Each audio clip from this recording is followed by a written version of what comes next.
Hello, dear Earthlings.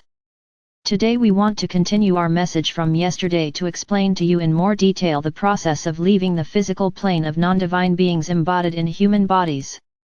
Why do we focus your attention on them? Mainly because their mass withdrawal can sow panic among the world's population.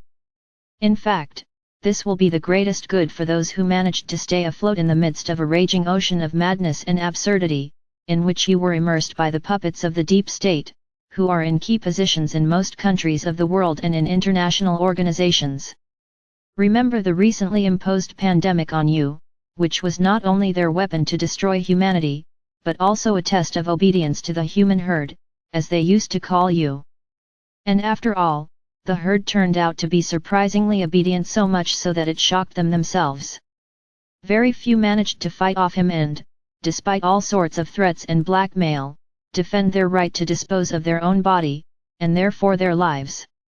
All those who failed to do this have not been tested for the preservation of the human dignity inherent in every divine being. And most of them are not. A rare exception is very young human souls who have just begun to incarnate in the worlds of the third dimension, and they still have a long way to wander in these worlds.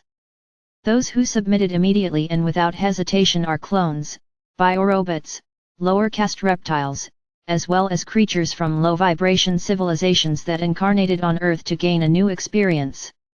The main reason why this happened is the submission of their consciousness to the programs on the basis of which they were created and whose main criterion is obedience. This mainly applies to clones and biorobots, but representatives of low-vibration civilizations are not far from them, since their genome also contains a subordination gene, which is characteristic of civilizations at a low level of spiritual development.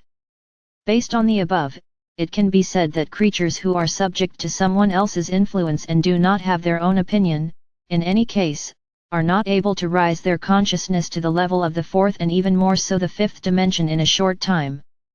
Therefore, the sooner they leave your planet, the faster they will begin to move towards the cherished goal of pure human souls, freeing themselves from the ballast of the faceless grey mass, whose consciousness is so easily manageable from the outside. And let the awareness of the inevitability of this process give you strength to survive the departure of many of your acquaintances, friends, and relatives. And in conclusion, we want to give you advice on how to get rid of the oppressive feeling of impatience and even despair, which, as we see, has gripped many of you because the transition process has been so long. Often remember that everything has its own causes and consequences, which most often you do not know. The process of transition of the whole planet into a new energy space together with its inhabitants is too complex and majestic. This experience is unique. This has never happened in the universe, so the process of ascension is not as smooth as it was originally intended. But the fact that it is constantly under our control, as well as all the light forces and the Galactic Federation, should give you confidence that everything will end as intended. It can't be otherwise. Representatives of the Intergalactic Confederation spoke to you.